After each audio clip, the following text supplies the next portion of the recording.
에스겔서 40장에서 48장을 보겠습니다.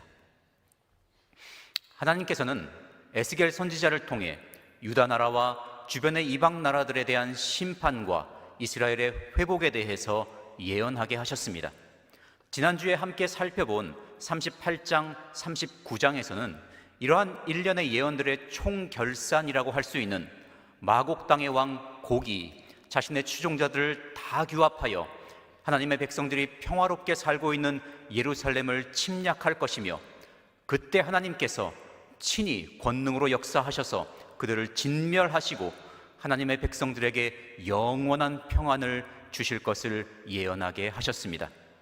이로써 선지자 에스겔이 하나님께 받아서 기록하고 선포한 예언들의 큰 흐름이 마무리됩니다.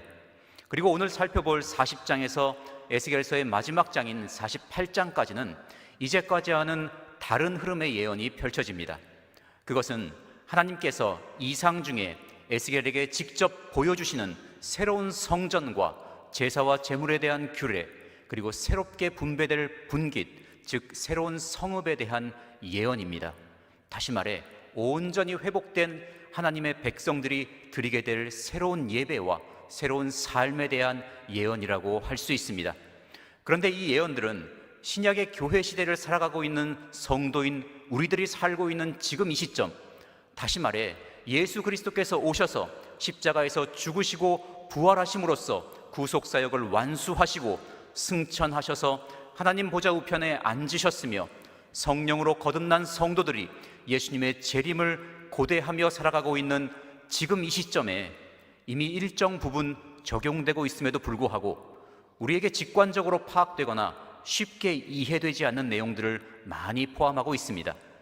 그 이유는 이 예언의 말씀들이 1차적인 대상으로 하고 있는 사람들이 에스겔 당시의 이스라엘 자손들이기 때문입니다.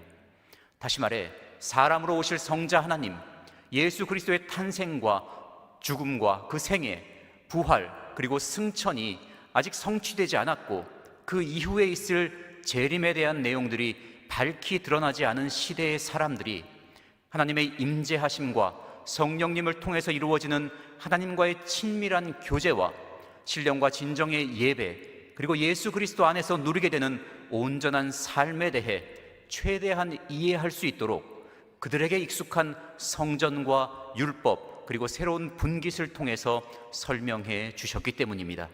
그리고 또 하나의 이유는 우리 역시도 이 예언의 말씀들이 온전히 이루어질 메시아 왕국을 아직 직접 체험하지 못한 상태이기 때문입니다. 그러므로 이 시간에는 성전의 규모와 각 부분의 구체적인 치수, 제사와 제물에 대한 규례, 분배될 땅의 크기 등을 기록한 말씀을 한 절씩 읽으며 상고하기보다는 40장에서 48장까지 이어지는 에스겔이 본 하나의 이상 속에서 오늘날 우리의 신앙생활에 적용해야 하는 교훈들을 찾아서 살펴보므로 함께 은혜를 나누고자 합니다. 이제 우리가 이 말씀을 상고할 때에 성령께서 우리에게 지혜와 통찰력을 주셔서 하나님께서 우리가 알기를 기뻐하시는 내용들을 다 깨닫게 하실 것을 믿습니다. 첫째, 에스겔 선지자가 이상 중에 본 것은 새로운 성전이었습니다. 에스겔 선지자에게 이 새로운 이상이 임한 것은 지난주에 살펴보았던 예언, 즉 마곡의 왕 곡에 대한 예언의 말씀 이후로 상당한 시간이 흐른 뒤였습니다. 이때는 그가 여호야긴 왕과 함께 바벨론의 포로로 사로잡힌 때로부터 25년이 지난 때이자 예루살렘이 함락된 지 14년이 되는 시점인 주전 573년이었습니다. 하나님의 손이 에스겔에게 임하여 이상 중에 그를 한 장소로 이동시키셨습니다. 그곳은 이스라엘 땅이었습니다. 구체적으로는 극히 높은 산, 즉 시온산이었습니다. 에스겔은 그곳에서 남쪽으로 성읍 형상 같은 것을 보았습니다. 그것은 바로 성전이었습니다. 바벨론의 제2차 침공 때 포로로 잡혀온 에스겔을 선지자로 부르신 하나님께서는 그에게 심판과 회복의 메시지를 주셨습니다. 특히 바벨론의 제3차 침공으로 예루살렘이 완전히 함락되고 성전이 파괴된 이후에도 마른 뼈들이 다시 살아나는 극적인 환상 등을 통해 이스라엘이 다시 회복될 것임을 예언하게 하셨습니다. 그리고 이제 이상 중에 그를 예루살렘으로 데리고 가셔서 새 성전을 보여주심으로써 이스라엘의 회복에 이어서 펼쳐질 새로운 시대에 대한 더욱 분명하고 구체적인 메시지를 주신 것입니다. 제사장인 에스겔이 그가 알고 있던 예루살렘 성전보다 더욱 크고 완벽한 성전을 보게 되었을 때의 그 감격이란 이루 말할 수 없었을 것입니다. 에스겔은 그곳에서 모양이 놋같이 빛난 사람을 만났습니다. 그는 손에 삼줄과 청량하는 장대를 가지고 있었습니다. 삼줄은 장대로 측량할 수 없는 긴 길이를 재기 위해 사용하던 일종의 줄자 같은 도구입니다. 천사가 가지고 있던 장대는 길이가 6규빗으로 약 3.2m 정도인 막대기입니다. 그가 에스겔에게 이르기를 내가 내게 보이는 그것을 눈으로 보고 귀로 들으며 내 마음으로 생각할지어다. 내가 이것을 네게 보이려고 이리로 데리고 왔나니 너는 본 것을 다 이스라엘 족속에게 고할지어다 라고 하였습니다. 그는 먼저 성전 외곽 담의 두께와 그리고 그 높이를 측량하였습니다. 그리고 에스겔을 데리고 외곽 담의 동문으로 들어가면서 그 안에 있는 문지기 방들과 기둥 등의 모든 구조물들을 다 측량하고 성전의 바깥들로 들어가 담장의 안쪽을 따라서 돌로 포장되어 있는 구역에 배치되어 있는 30개의 방들을 측량하고 또 북문과 남문도 마찬가지로 측량하였습니다. 이렇게 성소와 지성소로 연결되는 안뜰이 위치해 있는 이 서쪽을 제외한 3면의 문과 그 바깥들을 측량한 그는 이어서 각각의 바깥 문들과 마주보고 있는 3개의 앞문을 비롯하여 안뜰의 구조물들을 측량하였으며 성소와 지성소 그리고 성전 서쪽 뜰 뒤에 있는 건물들과 제사장의 방 등 모든 시설물들을 측량하였습니다. 마지막으로 그는 동문을 통해 밖으로 나가면서 성전의 사면 담을 다 측량하였습니다. 이 담장은 앞서 말씀드린 것처럼 그 높이가 3.2m 있고 두께도 3.2m로 매우 높고 또 두꺼운 담이었습니다. 그리고 그 담은 거룩한 것과 속된 것을 구별하는 것이더라 라고 하였습니다. 성전은 하나님의 임재하심을 나타내며 택하심을 받은 사람들이 하나님을 예배하도록 하기 위한 목적으로 특별히 설계되고 지어진 곳으로서 다른 것들과 구별된 공간이었습니다. 하나님의 명령을 받고 애굽으로 돌아간 모세는 바로에게 찾아가 이같이 말했습니다. 히브리 사람의 하나님 여호와께서 나를 왕에게 보내어 이르시되 내 백성을 보내라. 그들이 광야에서 나를 섬길 것이니라 하였습니다. 10번의 재앙이 내린 후 마침내 애굽을 떠나 광야로 진입한 이스라엘 자손들이 시내산에 이르자 하나님께서 모세를 산 위로 부르셨습니다. 그리고 그에게 지시하시기를 내가 그들 중에 거할 성소를 그들을 시켜 나를 위하여 짓되 무릇 내가 네게 보이는 대로 장막의 식양과 그 기구의 식양을 따라 지을지니라 하시며 그 장막과 기구의 재료와 크기 등의 세세한 부분까지 친히 보여주셨습니다. 다윗은 그의 아들 솔로몬에게 왕위를 이양할 때 성전 건축에 필요한 재료들을 준비하여 주었을 뿐만 아니라 그 성전의 설계도까지 주었습니다.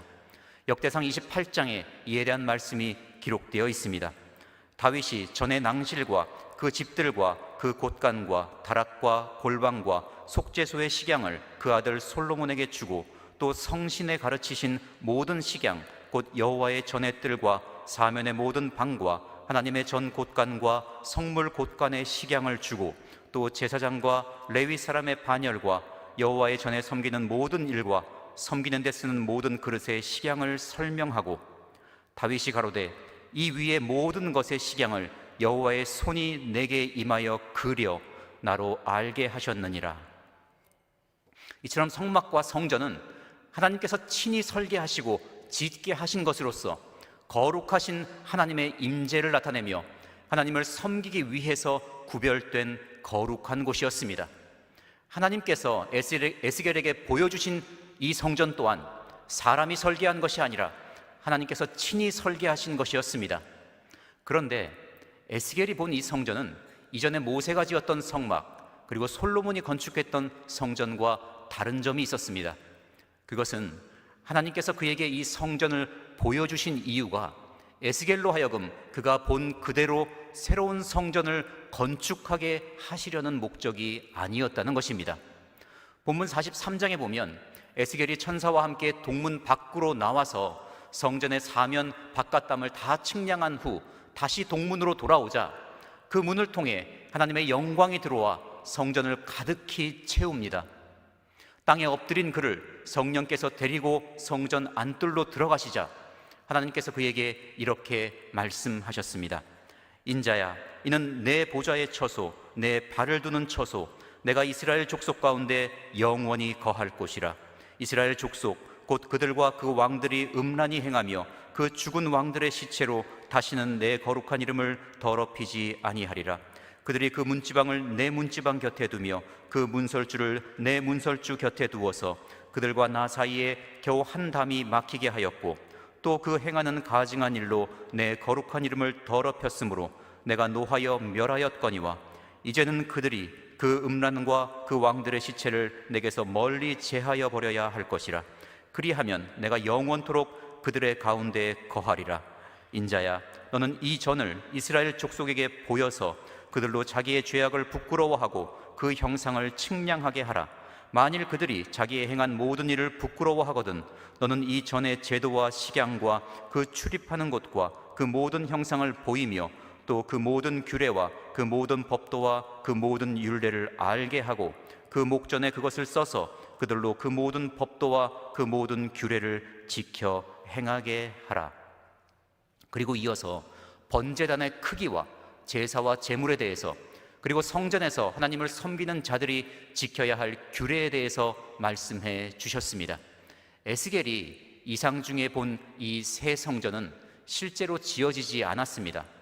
그렇기에 앞으로 언젠가 이 성전이 실제로 건축되고 하나님의 영광이 그 안에 충만하며 제사장들과 레위인들이 그 성전에서 봉사하고 하나님께 제사를 드리게 됨으로써 이 말씀이 성취되는 날이 올 것이라고 생각하는 사람들도 있습니다.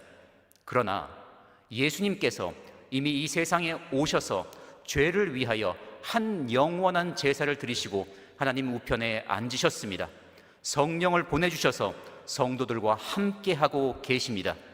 구약의 성전이 하나님의 임재하심을 나타내고 하나님께 예배하는 처소였다면 예수님께서 오셔서 구속사역을 완수하심으로 인해 하나님의 임재와 예배의 방식과 의미가 다 바뀌었습니다.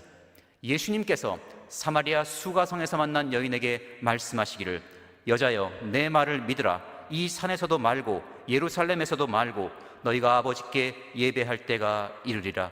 너희는 알지 못하는 것을 예배하고 우리는 아는 것을 예배하노니 이는 구원이 유대인에게서 남이니라. 아버지께 참으로 예배하는 자들은 신령과 진정으로 예배할 때가 오나니 곧 이때라. 아버지께서는 이렇게 자기에게 예배하는 자들을 찾으시느니라. 하나님은 영이시니 예배하는 자가 신령과 진정으로 예배할지니라 하셨습니다. 그리고 또 제자들에게 말씀하시기를 내가 아버지께 구하겠으니 그가 또 다른 보혜사를 너희에게 주사 영원토록 너희와 함께 있게 하시리니 저는 진리의 영이라. 세상은 능히 저를 받지 못하나니 이는 저를 보지도 못하고 알지도 못함이라. 그러나 너희는 저를 아나니 저는 너희와 함께 거하심이요 또 너희 속에 계시겠음이라. 내가 너희를 고아와 같이 버려두지 아니하고 너희에게로 오리라.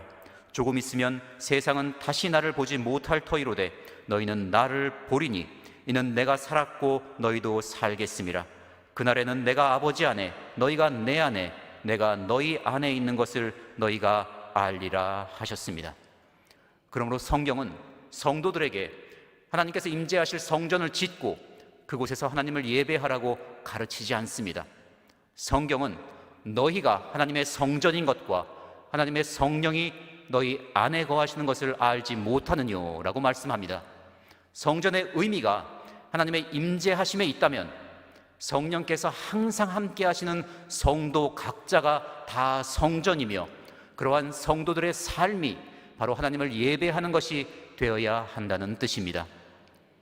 성도가 성전이며 그 삶이 곧 예배가 되어야 한다는 것을 실천하는 방법이 에스겔이 본 성전 측량의 마지막 순서에 기록되어 있습니다. 그것은 성전 바깥담의 존재입니다. 그는 기록하기를 그 담은 거룩한 것과 속된 것을 구별하는 것이더라 하였습니다. 에스겔이 본 새 성전이 높고 두꺼운 담으로서 세상과 구별되었듯이 성도로서의 거룩함, 즉 세상과의 구별됨을 지키는 것이 바로 하나님께서 임재하시는 성전으로서 하나님을 예배하는 삶이 되는 것입니다.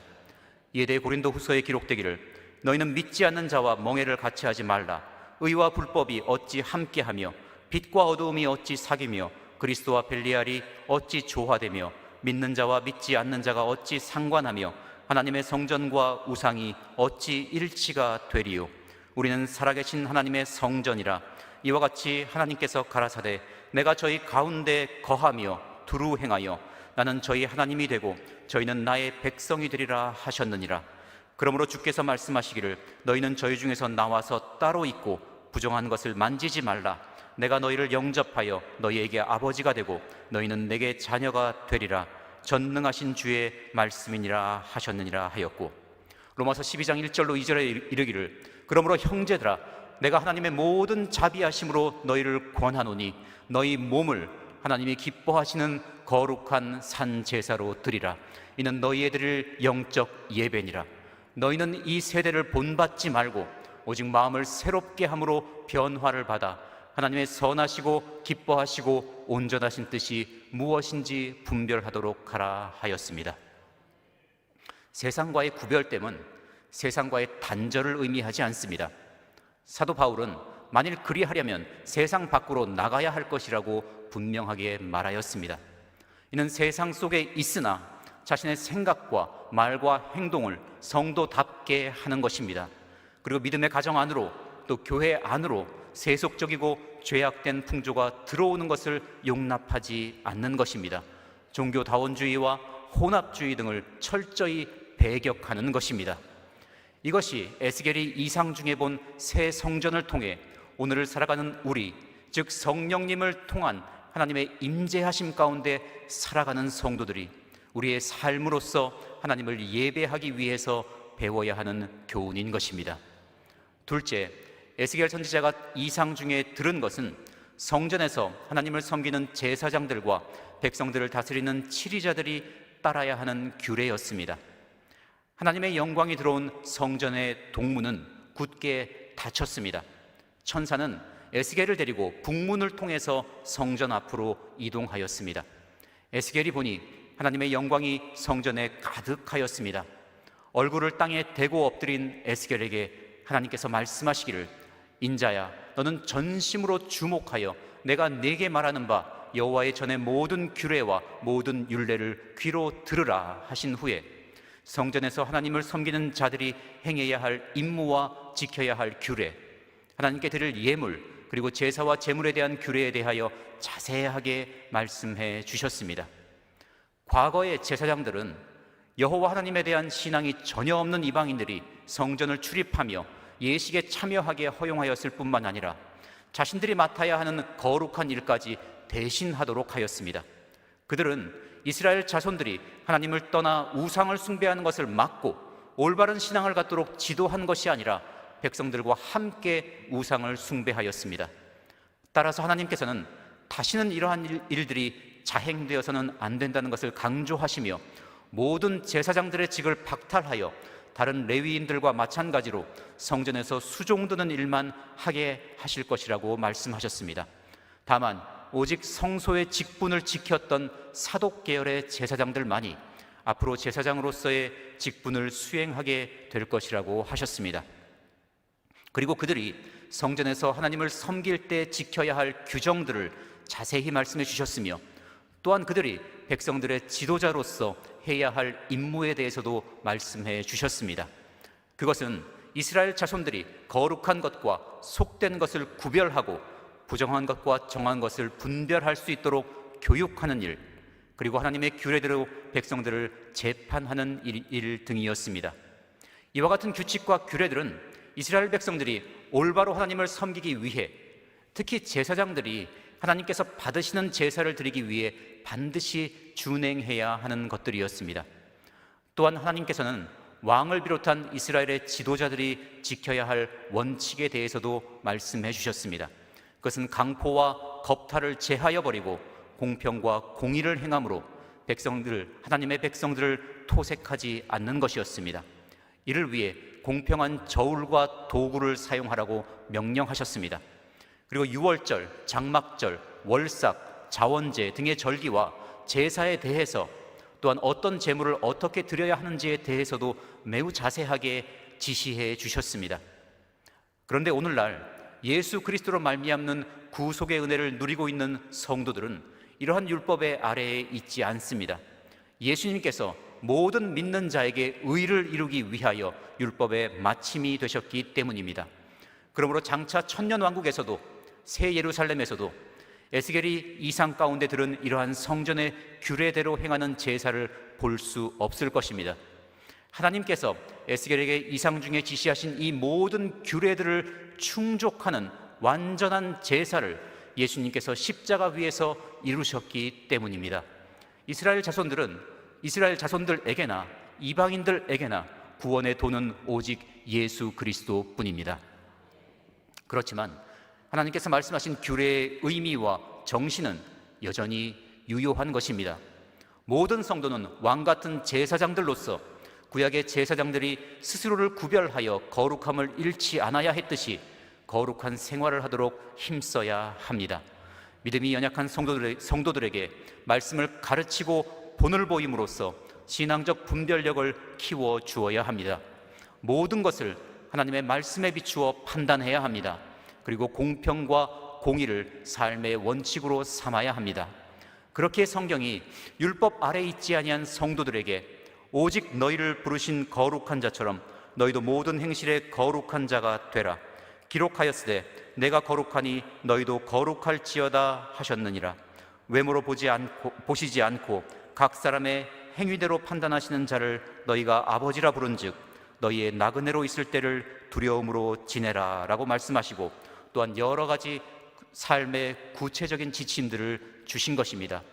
빌립보서 2장 3절에 이르기를 오직 겸손한 마음으로 각각 자기보다 남을 낮게 여기라고 하였고, 사도 베드로는 젊은 자들아 이와 같이 장로들에게 순복하고 다 서로 겸손으로 허리를 동이라 하였습니다.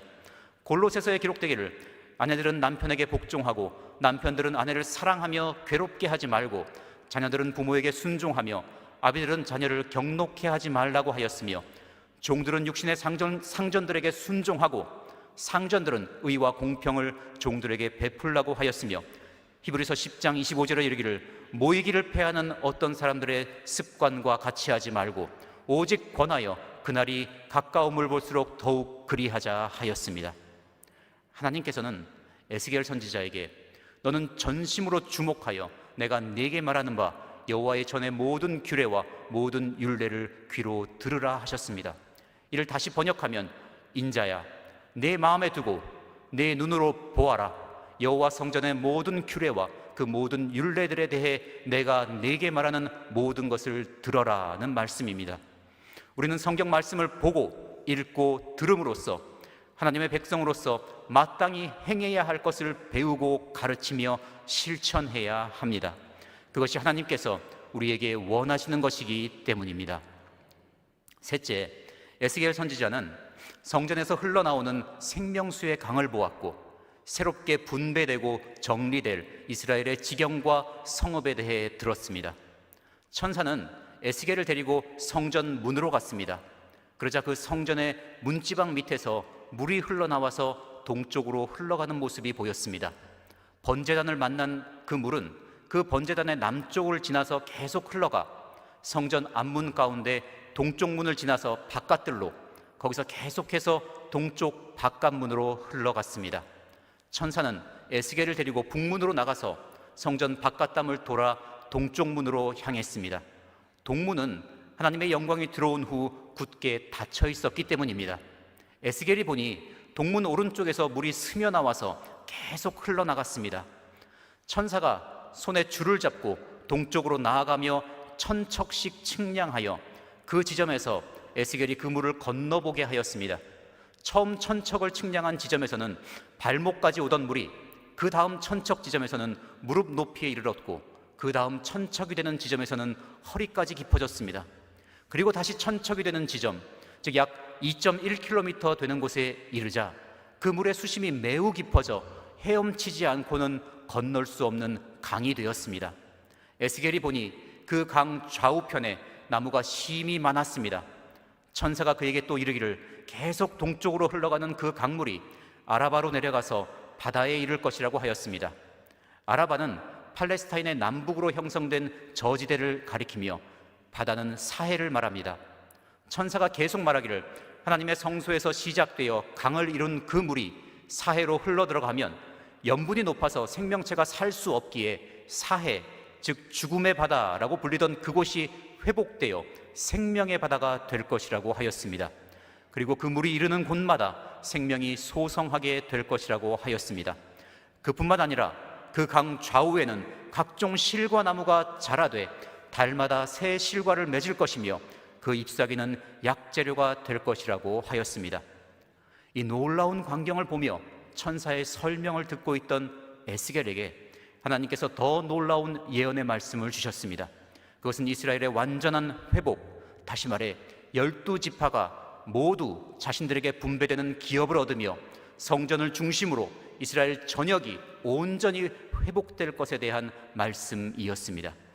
북쪽에서부터 단, 아셀, 납달리, 므낫세, 에브라임, 르우벤, 유다, 그리고 레위인들의 땅, 성전이 위치한 제사장들의 땅, 성읍이 있는 속된 땅과 그 좌우에 왕의 땅이 위치하며 다시 남쪽으로 베냐민, 시므온, 이사갈, 스불론, 그리고 갓 지파가 땅을 차지할 것입니다.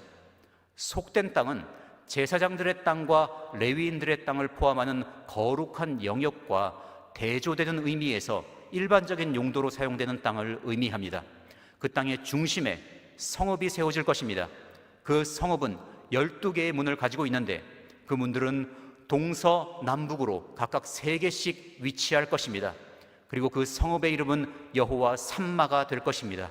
여호와께서 거기 계시다라는 뜻입니다. 에스겔이 보고 들은 성소에서 흘러나오는 강물과 성읍에 대한 묘사는 요한계시록에 기록된 생명수와 새 예루살렘 성을 연상하게 합니다. 요한계시록 21장에 기록되기를 또 내가 보매 거룩한 성 새 예루살렘이 하나님께로부터 하늘에서 내려오니 그 예비한 것이 신부가 남편을 위하여 단장한 것 같더라. 내가 들으니 보좌에서 큰 음성이 나서 가로되 보라 하나님의 장막이 사람들과 함께 있음에 하나님이 저희와 함께 거하시리니 저희는 하나님의 백성이 되고 하나님은 친히 저희와 함께 계셔서 모든 눈물을 그 눈에서 씻기심에 다시 사망이 없고 애통하는 것이나 곡하는 것이나 아픈 것이 다시 있지 아니하리니 처음 것들이 다 지나갔음이로라.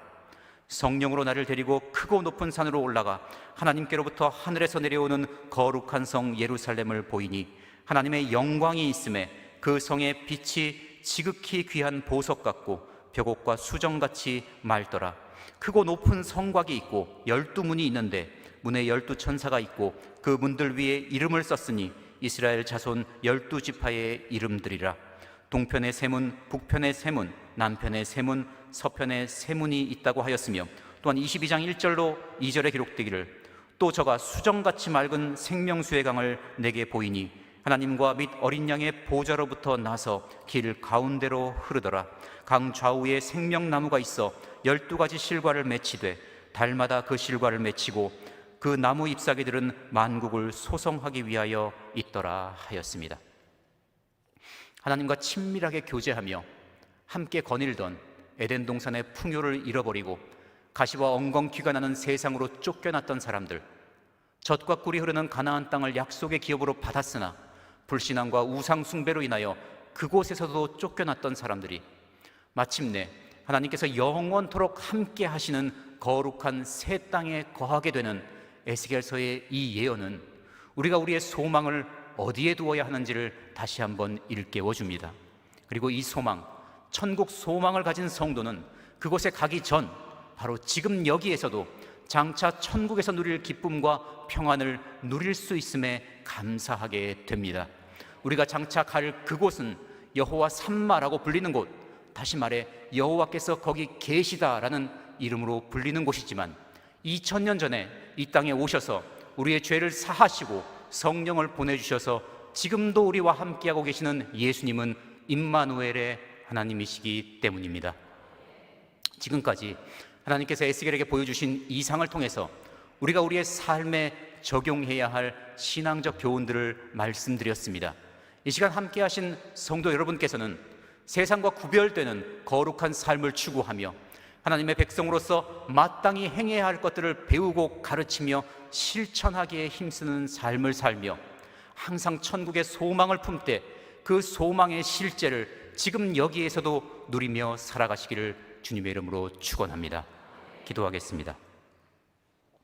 에스겔서의 말씀을 통해 하나님께서 주신 예언의 말씀이 과거에 끝나지 않고 미래로 이어져 나가는 교훈의 말씀이자 소망의 말씀임을 알게 하시니 감사합니다. 성경 말씀을 상고할 때마다 그 말씀을 통하여 천국에 대한 저희들의 소망이 더욱 확고해지게 하시고 그로 인하여 지금 이곳에서 더욱 담대히 주님의 뜻을 행하며 살아가게 하여 주시옵소서. 주 예수 그리스도의 이름으로 감사하며 기도합니다. 아멘.